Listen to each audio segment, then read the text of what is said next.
Hi students, welcome to chem cafe. आज के class में हम केमिकल इक्विवेलेंट, उसके बाद फिर केमिकल इक्विवेलेंट के बाद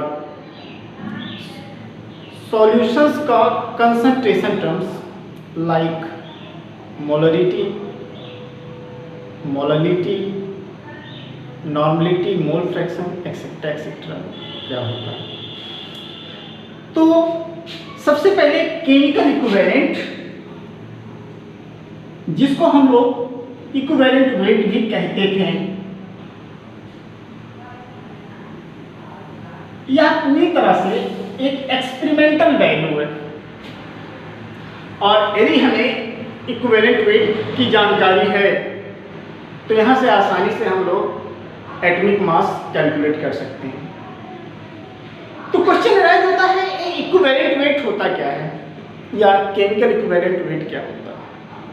तो chemical equivalent is nothing but only a number. It is a number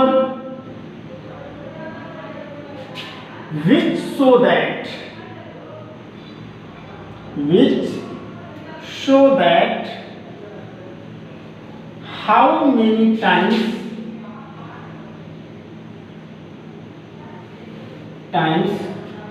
of a substance में आपका एलिमेंट भी हो सकता है, कंपाउंड हो सकता है। Substance combine or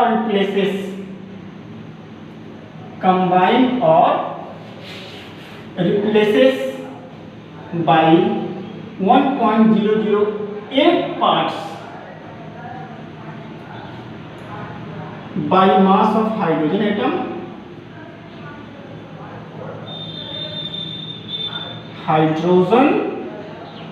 atom, or 8 parts by mass of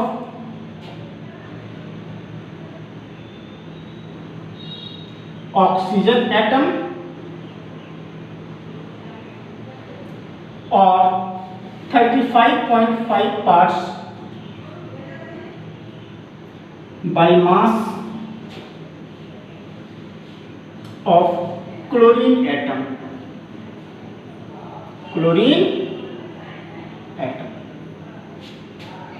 okay, तो मैं इसका formula first of all mention कर रहा हूं।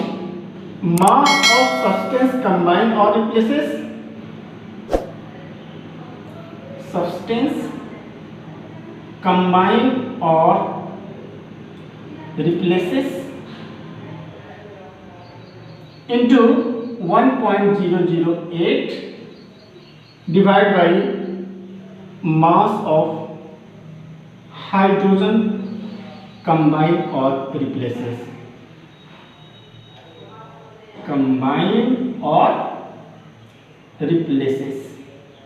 ऑक्सीजन लेंगे ऑक्सीजन स्केल में, तो मास ऑफ सब्सटेंस कंबाइन और रिप्लेसेस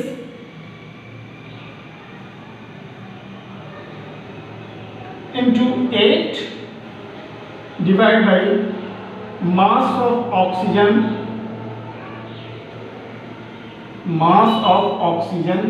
combined or replaces। और यदि हम लोग क्लोरीन स्केल लें तो मास ऑफ सब्सटेंस कंबाइंड और रिप्लेसेस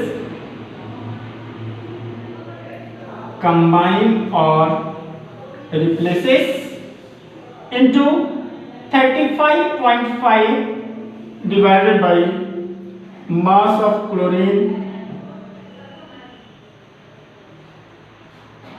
combined or replaces। एक और है जनरल फॉर्मूलाज। अब मैं केमिकल इक्वेशन लेकर इन फॉर्मूलाज के ऊपर आप लोगों को न्यूमेरिकल्स बताऊंगा, कैसे हम लोग इक्विवेलेंट वेट इन फॉर्मूलाज के ऊपर कैलकुलेट कर सकते हैं। क्या है, नंबर है जो शो करता है कि 1.008 ग्राम हाइड्रोजन से कितना कंबाइन या रिप्लेस कर रहा है, या फिर 8 ग्राम ऑक्सीजन से कितना कंबाइन या रिप्लेस हो रहा है, या फिर 35.5 ग्राम क्लोरीन से कितना कंबाइन या रिप्लेस कर रहा है। और कैलकुलेट करने का ये 3 मैं स्केल दिया हूँ। पहला हाइड्रोजन स्केल है, ऑक्सीजन स्केल, और तीसरा है क्लोरीन स्केल।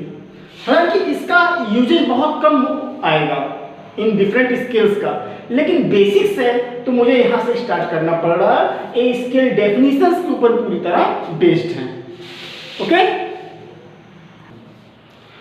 तो इन फॉर्मूला से यदि हमें किसी भी एलिमेंट्स का या किसी भी सब्सटेंस का केमिकल इक्विवेलेंट कैलकुलेट करना है, तो फर्स्ट ऑफ ऑल मुझे हाइड्रोजन स्केल यदि लूँ तो हाइड्रोजन के साथ केमिकल रिएक्शन शो करना पड़ेगा।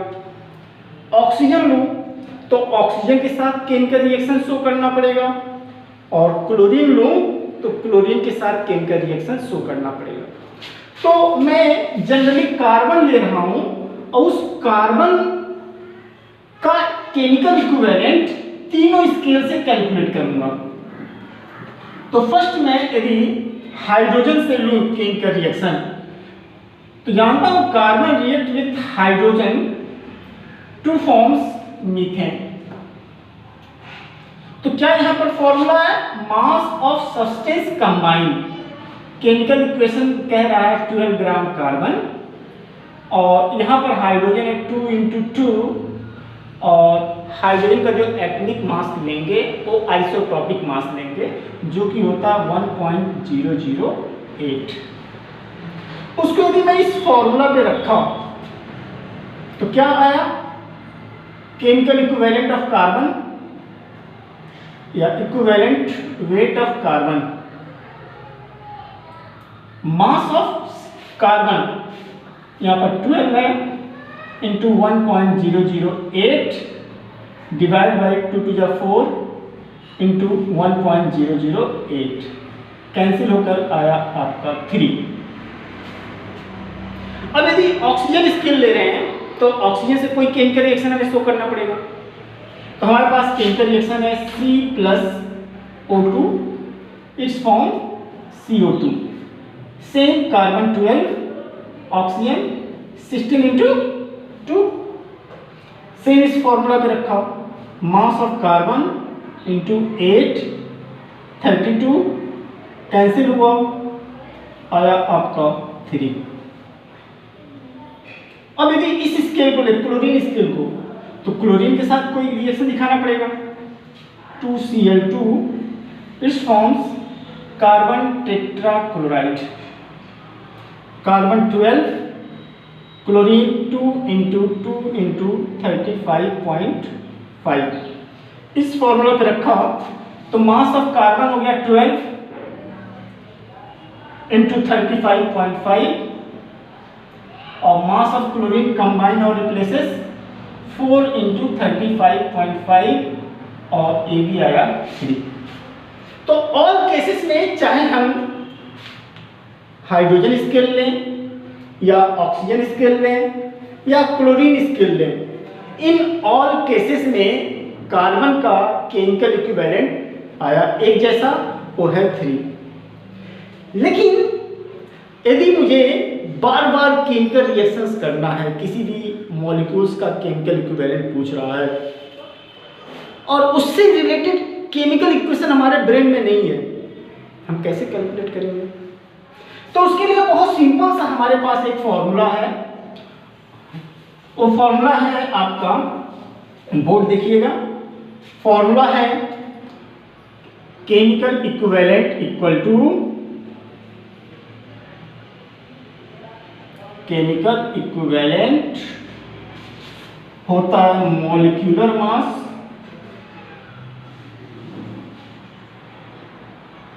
बाई n फैक्टर, और एटम भी हो सकता है, एटम का निकालेंगे मॉलिक्यूलर मास बाई वैलेंसी करके, sorry atomic mass by valency for atom या for element it is atomic mass by valency. अब क्वेश्चन राइज होता है एन फैक्टर है क्या?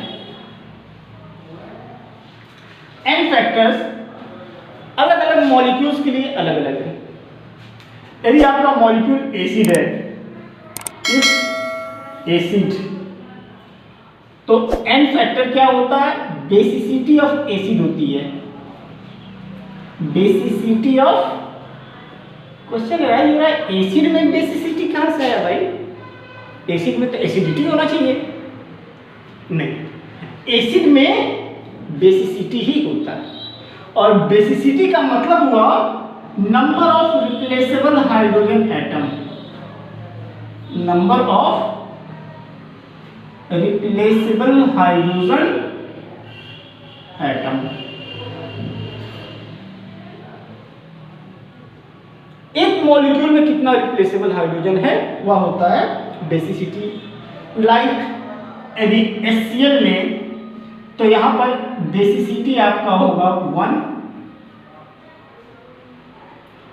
HNO3 में तो यहां पर भी 1 होगा, बट H2SO4 में तो यहां पर 2 एंड H3PO4 यहां पर बेसिसिटी हो गया 3। तो एसिड के लिए यंग फैक्टर है बेसिसिटी। तो दूसरे मॉलिक्यूल्स के लिए क्या होगा? जैसे एक कंपाउंड हो गया एसिड, बेस भी होता है, सॉल्ट भी होता है, तो हर एक के लिए यंग फैक्टर अलग अलग है।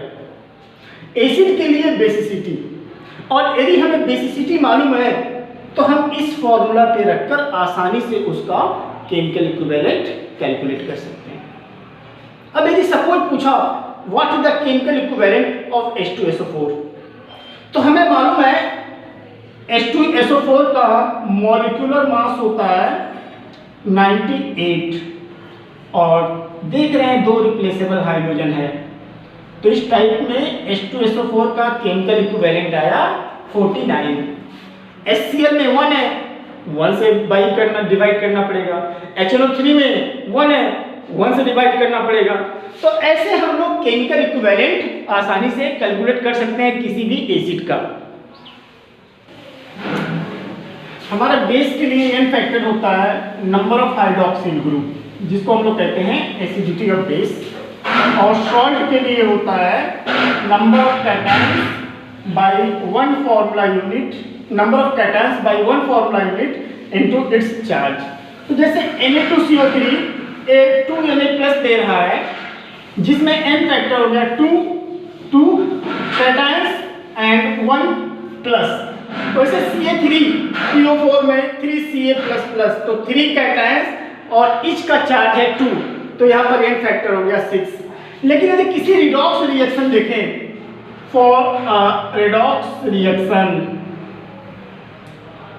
रिएक्शंस के लिए n फैक्टर होता है चेंज इन ऑक्सीडेशन स्टेट। क्या? Change in oxidation state. तो मैं एक रिएक्शन ले रहा हूं, सपोज आई हैव KMnO4 और यहां से बना आपका Mn++, तो यहां पर Mn का ऑक्सीडेशन स्टेट है +7 और हो गया +2, तो यहां पर n फैक्टर होगा आपका 7 - 2-5, means change in oxidation state. और ऑक्सीडेशन स्टेट को कैलकुलेट करने का टेक्निक हम लोग रिडॉक्स रिएक्शन पढ़ेंगे, जो कि एक नया चैप्टर है। ओके,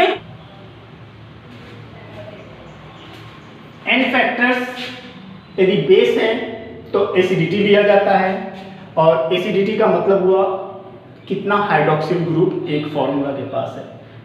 एग्जांपल NaOH, एक OH है, CaOH ट्वाइस 2 है, तो एसिडिटी हो गया 2, so n factor also 2। Aluminium hydroxide 3 hydroxyl group, so n factor 3।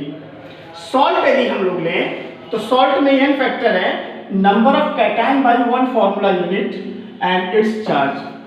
तो यहाँ पर एक सॉल्ट है सोडियम कार्बोनेट Na2CO3, इसको जब डिसोसिएट किया तो 2Na+, तो देख रहा हूँ यहाँ पर 2 कैटायंस हैं और ईच कैटायन का चार्ज 1 यूनिट है, सो n factor becomes 2। Calcium phosphate इसको डिसोसिएट किया तो 3Ca++ आया। यहाँ पर नंबर ऑफ कैटायंस 3 और ईच का चार्ज है 2 यूनिट, सो n फैक्टर बिकम्स 2 × 3 6। लेकिन यदि कोई रिडॉक्स रिएक्शन लें जिसमें जैसे KMnO4 है वह Mn++ में कन्वर्ट हो रहा, तो यहाँ पर जो ऑक्सीडेशन नंबर चेंज हो रहा 7 to 2 हो रहा, वही हो गया हमारा n फैक्टर्स। तो n फैक्टर्स कंप्लीट होने के बाद हम लोग चलेंगे अब कंसंट्रेशन टर्म्स के पास। Concentration terms, actually concentration terms solutions के लिए है और सॉल्यूशंस हमारा होता है होमोजीनियस मिक्सचर ऑफ 2 और मोर कंपोनेंट्स। मिक्सचर है, सॉल्यूशन एक मिक्सचर है जो 2 कंपोनेंट का भी हो सकता है और 2 से अधिक कंपोनेंट का। लेकिन सबसे खुशी की बात यह है कि हमारे सिलेबस में सिर्फ बाइनरी सॉल्यूशंस हैं। बाइनरी मीन्स जिसके अंदर 2 कंपोनेंट हैं। अब एक कंपोनेंट को हम लोग कहते हैं सॉल्यूट और एक को कहते हैं सॉल्वेंट। तो concentration is nothing but amount of solute within a given amount of solution और solvent. Concentration of solution is concentration amount of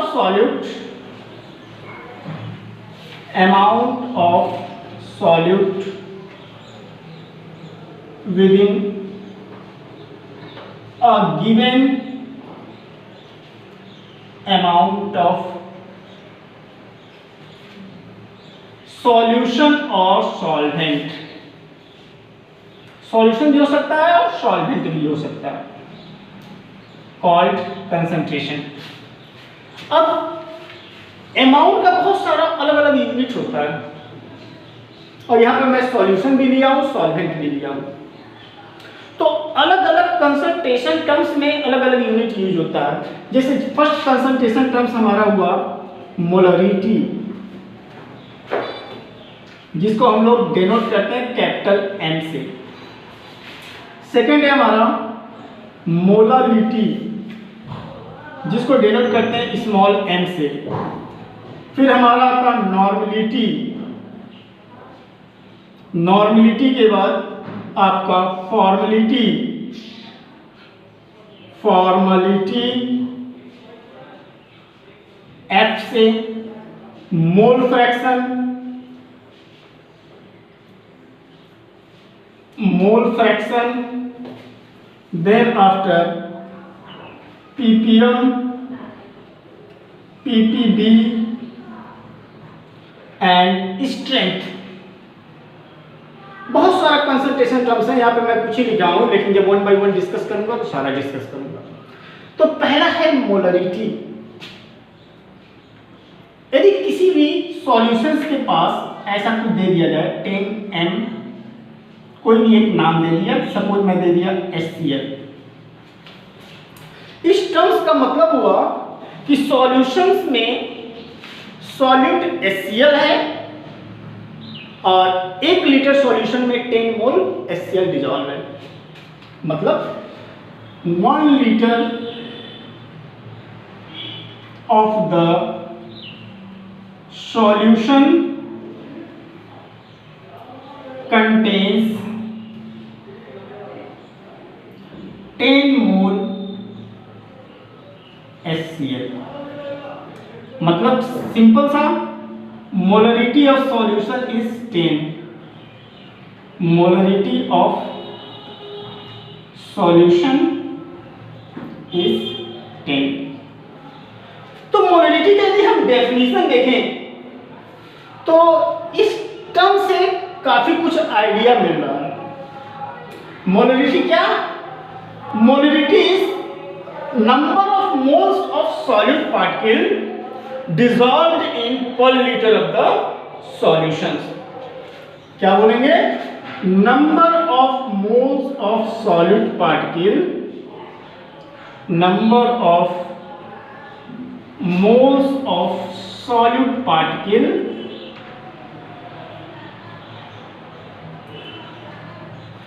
dissolved in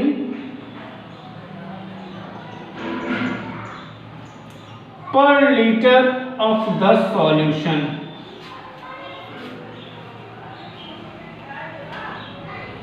Called molarity. और सिंपल यदि इसका हम फॉर्मूला देखें तो मोलरिटी का होता है number of moles of solute, number of moles of solute divide by volume of solution in litre, volume of solution in litre. लेकिन नंबर ऑफ मोल्स हमें पता नहीं रहता, तो उस कंडीशन में सपोज दे दिया 5 ग्राम H2SO4 dissolve in 600 ml solution, तो इस टाइप के कंडीशंस में थोड़ा सा फॉर्मूला चेंज हो जाएगा, तब फॉर्मूला हमारा यूज होगा। और उस केस में हम लोग दूसरे फॉर्मूला का यूज करेंगे, वह फॉर्मूला है W1 into 1000 by M1 into V, where W1 is mass of solute and M1 is molar mass of solute, mass of solute, and V is volume of solution in ml, volume of solution in milliliter। Okay, तो एक मैं यहाँ छोटा सा sums लिख रहा हूँ, उस सम्स को बहुत ही आसानी से कैसे कैलकुलेट करेंगे देखिएगा। Suppose I have 4.9 gram H2SO4 dissolve, थोड़ा बड़ा लिख रहा हूँ, 4.9 ग्राम H2SO4 dissolved in 200 ml solution. यहाँ पे मोलरिटी क्या होगा, तो यहाँ पर सॉल्यूट है W1 4.9, M1 H2SO4 का मॉलिक्यूलर मास निकालेंगे, hydrogen 2 into 1, sulphur 32 into 1, oxygen 16 into 4 and it becomes 98। भी वॉल्यूम ऑफ सॉल्यूशन कह रहा 200 ml, तो फॉर्मूला में रखा 4.9 into 1000 divide by 98 into 200, 200 5s are okay, and it's cancelled 20 times and molarity 1/4 और 0.25 m। तो आसानी से मोलरिटी कैलकुलेट किया जा सकता है। मोलरिटी को ध्यान में रखकर हम सॉल्यूशंस को क्लासिफाई भी करते हैं। सपोज आपको बोल दिया गया मोलर सॉल्यूशन या सेमी मोलर सॉल्यूशन या डेसी मोलर सॉल्यूशन, इसका मतलब क्या होगा? तो मोलर सॉल्यूशंस का मतलब सीधी सीधी ये होती है कि सॉल्यूशंस का मोलरिटी 1 है, सेमी मोलर सॉल्यूशंस का मोलरिटी हाफ है 1/2, एंड डेसी मोलर सॉल्यूशंस का मोलरिटी 1/10 है। तो यदि पूछा गया व्हाट इज मोलर सॉल्यूशन, तो क्या लिखें, बोलेंगे a solution whose molarity is 1 known as molar solution। तो यहां पर हम मोलर सॉल्यूशन मीन्स जिसकी मोलरिटी 1 है, सेमी मोलर मोलरिटी जिसकी हाफ हो, और डेसी मोलर जिसको 1/10 m भी लिख सकते हैं या 0.1 m भी लिख सकते हैं, यहाँ पर मोलिडिटी 1/10 है।